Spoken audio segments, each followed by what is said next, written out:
Have you ever stopped to think about what truly remains when everything else passes away?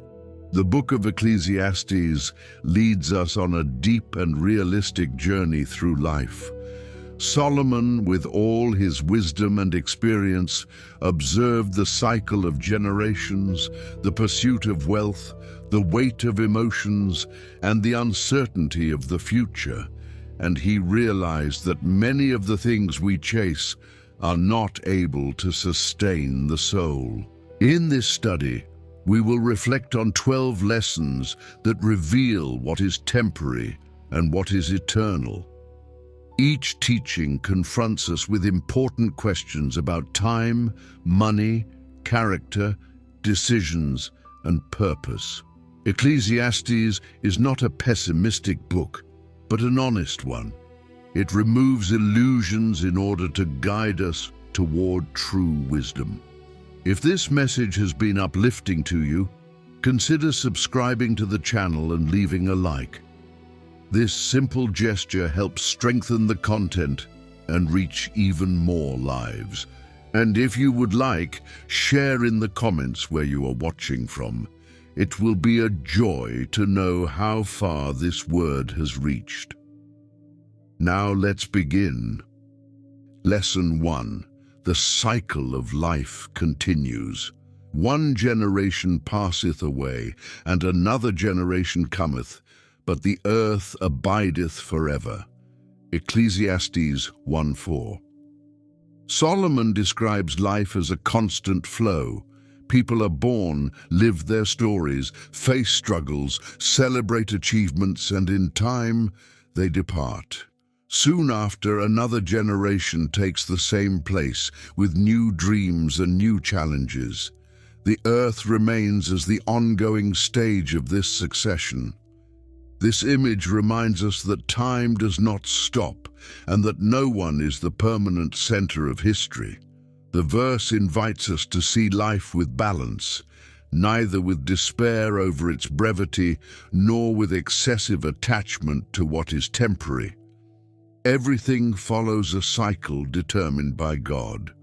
True wisdom lies in recognizing that our life is part of this greater movement. We are called to live meaningfully while we have the opportunity, understanding that God's eternity is greater than any generation. This teaches us to value the present and trust in the divine purpose that spans across time. Lesson 2. Wealth does not satisfy. He that loveth silver shall not be satisfied with silver, nor he that loveth abundance with increase. This is also vanity. Ecclesiastes 5:10. The relentless pursuit of wealth produces constant dissatisfaction. Money itself is not condemned, but the love of it is presented as a source of emptiness. Solomon, who experienced unmatched abundance, recognized that the desire for more never truly ends. There will always be something bigger, newer, or more valuable to chase. This endless race generates anxiety and comparison. A heart that places its security in possessions will never find rest. True satisfaction does not come from how much we accumulate, but from how deeply we trust in God. When money becomes master, the soul loses its freedom. When God is Lord, resources become tools rather than idols. This lesson calls us to examine our priorities. Prosperity without eternal purpose leads to emptiness. Contentment is born from trust, not abundance. Lesson 3. We take nothing from this life. As he came forth of his mother's womb, naked shall he return to go as he came, and shall take nothing of his labor, which he may carry away in his hand. Ecclesiastes 5:15. From birth to our final breath, the human journey is marked by transience. Solomon emphasizes that we begin with nothing and depart in the same way. This simple observation reveals a profound truth. Everything we accumulate belongs only to this life. Efforts, achievements, and wealth have temporary value, but they do not cross into eternity. This does not mean that work is meaningless, but that it should not take the place of eternal purpose. When we understand that we carry nothing in our hands beyond this world, we begin to value what truly matters. Character, faith, and love are legacies that remain in the memory of others and before God. Awareness of this reality teaches us to live with balance, using material possessions as tools rather than as the foundation of our identity. Those who grasp the brevity of life learn to invest in what transcends time. Lesson 4. A good name is better. A good name is better than great riches, and loving favor rather than silver and gold.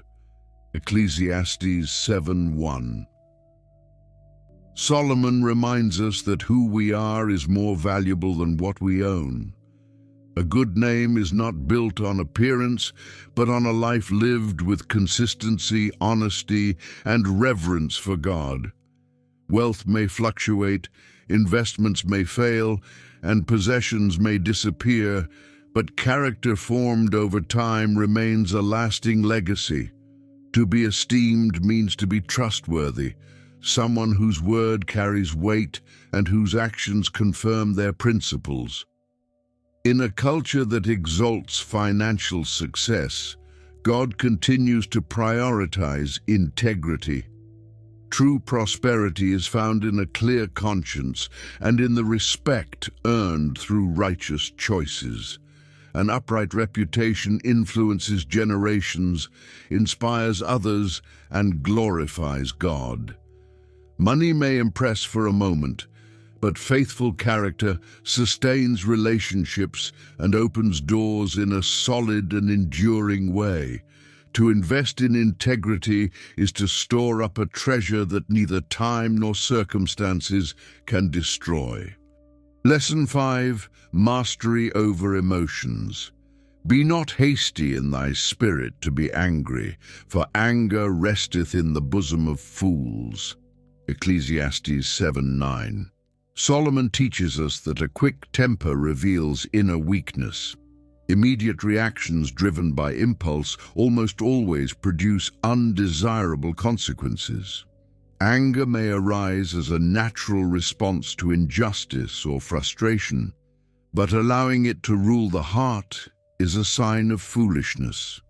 Wisdom is shown in self-control, not in outbursts. Those who learn to govern their emotions preserve relationships and avoid words that cannot be taken back. Spiritual maturity includes the ability to listen before speaking and to reflect before acting. Constant anger creates an atmosphere of tension and drives away peace. God calls us to serenity, patience, and balanced firmness. The truly wise person does not deny feelings, but chooses to express them with discernment. When calmness is cultivated, it guards the heart and leads to decisions that are more just, thoughtful, and conscious. Lesson 6. Trust in the face of the unknown. For he knoweth not that which shall be, for who can tell him when it shall be? Ecclesiastes 8:7. From the beginning, Solomon confronts us with a simple truth. Human beings do not have control over tomorrow. No matter how much we plan, there are factors that escape our control completely. When we insist on trying to predict everything, we overload our hearts with unnecessary worries. Anxiety is born from the illusion that we must control what has not yet happened. Yet human limitation should lead us to trust, not fear. God knows every detail of the future, even when it is invisible to us. Wisdom lies in accepting this reality and resting in His care. Instead of living imprisoned by uncertainty, we are called to live faithfully in the present. Tomorrow belongs to the Lord. When we learn to trust Him, we find peace even without complete answers, because we know that control is in the right hands. Lesson 7. Negligence weakens the structure. By much slothfulness the building decayeth, and through idleness of the hands the house droppeth through. Ecclesiastes 10:18. Solomon uses a simple yet powerful image. A house that begins to deteriorate, not because of a great disaster, but because of a lack of maintenance. Laziness and negligence, though subtle at first, produce progressive damage. Small neglects, when accumulated, result in significant loss. This truth applies to material, emotional, and spiritual life. When we postpone responsibilities, we weaken what should be preserved. Diligence, on the other hand, sustains and strengthens what was built with effort. Spiritually, a lack of discipline in prayer, in reading the Word, and in watchfulness weakens our inner structure. God calls us to consistency and continual care. The momentary comfort of inactivity may seem harmless, but its effects appear over time. Keeping the roof strong requires daily action. Faithfulness in small tasks protects great achievements and preserves the stability of life. Lesson 8. Prudent and generous stewardship. Give a portion to 7 and also to 8, for thou knowest not what evil shall be upon the earth. Ecclesiastes 11:2. Solomon presents a principle of balance between prudence and generosity. By advising us to give to 7 and also to 8, he highlights the importance of not concentrating all resources in one direction. Life is marked by unpredictability, and wisdom lies in managing with broad vision and responsibility. Diversifying is a form of protection in the face of uncertainty. This teaching is not limited to finances. It also applies to time, talents, and opportunities. God calls us to be faithful stewards of what He entrusts to us. Generosity, when joined with prudence, strengthens relationships and builds security. Acting with balance demonstrates maturity. Trusting God does not mean acting recklessly, but exercising discernment in every decision. Wisdom guards us against unexpected crises and prepares the way for stability, even when times become challenging. Lesson 9. He who observes the wind will not sow. He that observeth the wind shall not sow, and he that regardeth the clouds shall not reap. Ecclesiastes 11:4. Solomon confronts us with a practical truth. Constant hesitation prevents progress. The wind represents the variables of life that we cannot control. The clouds point to possible difficulties. If we wait for complete stability, we will remain trapped in expectation and never begin anything. God calls us to an active faith, expressed through responsible decisions, even when circumstances are not ideal. The desire for absolute control often reveals a lack of trust. A farmer understands that the weather may change, yet he still casts the seed into the soil. He does his part and trusts the outcome. We are called to act in the same way. Excessive fear steals opportunities and weakens dreams. Faith does not remove risks, but it teaches us to move forward despite them. When we take steps with prudence and trust in God, we make room for Him to produce harvests that would never come from mere observation. Lesson 10. Appreciating the gift of life. Truly the light is sweet, and a pleasant thing it is for the eyes to behold the sun. Ecclesiastes 11:7. In poetic language, Solomon expresses the beauty of existence by declaring that light is sweet and pleasing. Light symbolizes life, hope, and opportunity. To see the sun rise is to remember that God grants another day, another chance to begin again. Too often, busyness and worries prevent us from recognizing the value of simple things, yet the very ability to live, breathe, and see is already a gift. Darkness makes us realize even more how precious light truly is. This lesson invites us to cultivate daily gratitude, acknowledging that each sunrise is a sign of God's renewed mercy. Even in the midst of challenges, life remains a present. When we learn to appreciate the light we have today, we develop a lighter, more confident and hopeful perspective to face any circumstance. Lesson 11. The awareness of eternity. Then shall the dust return to the earth as it was, and the spirit shall return unto God who gave it. Ecclesiastes 12:7. Solomon concludes his reflection by reminding us of the inevitable reality of the human condition. The body, formed from dust, returns to the earth. It is fragile, limited, and temporary.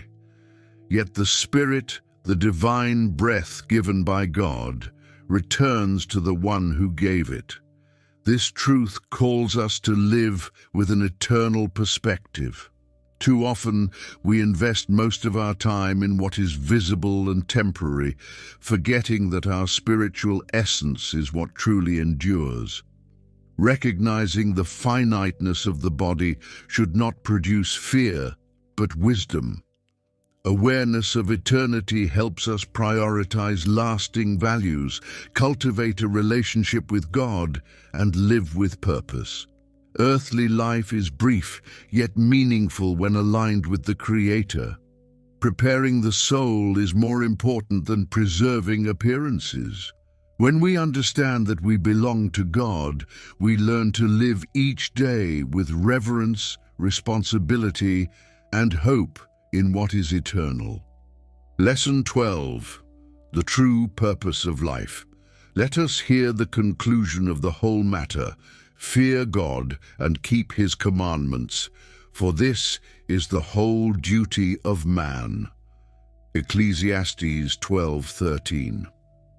After many reflections on what is temporary, Solomon points to what truly remains. He declares that above every human pursuit, there is one essential calling: to live in reverence and obedience to God. To fear the Lord is to recognize His greatness and align our hearts with His will. To keep His commandments is to allow that reverence to shape our thoughts, choices, and daily actions. This is the foundation that sustains life. Without God at the center, everything becomes unstable and empty. With Him, even the simplest tasks gain meaning. Human purpose is not found in accumulating experiences, but in aligning with the Creator. When obedience becomes a consistent practice, life finds secure direction and eternal value. Solomon summarizes it in one clear truth: the true meaning of existence is found in living for God. And so we close this reflection with our hearts turned toward what truly matters. May everything shared here not remain merely words or study, but become practical direction for your life. May the Lord grant you discernment to prioritize what is eternal, balance to handle what is temporary, and serenity to trust Him in every season. As time passes and generations move on, God remains the same. He is the firm foundation when everything around us changes. May you live with reverence, wisdom, and purpose, knowing that your story is in the hands of the Creator. Receive this word as a prayer over your life. May the Lord strengthen your faith, guard your heart, renew your hope, and guide every decision you need to make. May there be peace in your home, direction in your paths, and confidence in your tomorrow. Thank you so much for staying until the end. May God richly bless your life, and I will see you in the next video.